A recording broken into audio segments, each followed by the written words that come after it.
If you want to change the VoiceOver voice settings, you don't have to go to VoiceOver Utility to do it. You can change them on the fly. And here's how it is done. You press the key combination of the VoiceOver keys, which are Control and Option, located on the bottom left-hand side of the keyboard, the second and third keys from the left, along with the Command key, which is the fourth key from the left. Control. Option. Command. Then you press the left arrow or the right arrow to go through the selections. I'm going to press the right arrow first. Default rate 55%. Default pitch 50%. Default volume 90%. Default intonation 50%. Default voice Alex. Default rate 55%. Default pitch 50%. And now the left arrow. Default rate 55%. Default voice Alex. Default intonation 50%. Default volume 90%. Default pitch 50%. As you can see, it goes back the other way. If you want to change the percentage of these by lowering or raising them, you select the one you want, such as rate.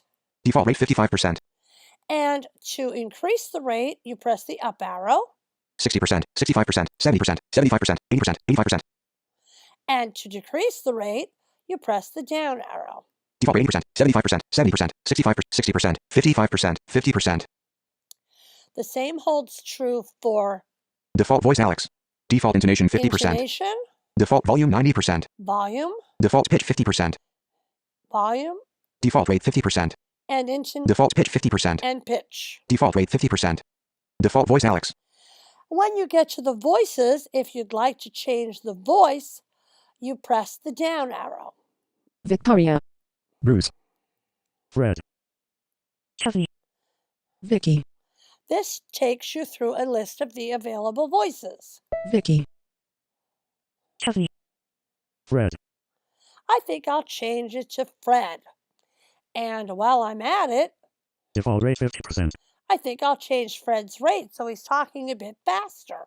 55%, 60%, 65%, 70%. Now I think I'm done. So when I lift my fingers off of the key combination of VoiceOver plus Command, I will go back to where I was, and the new settings that I've made will be in effect. Command. Finder. Applications. Window. Screenloaded app. Application. That is all you have to do to change the VoiceOver voice settings on the fly. Shift.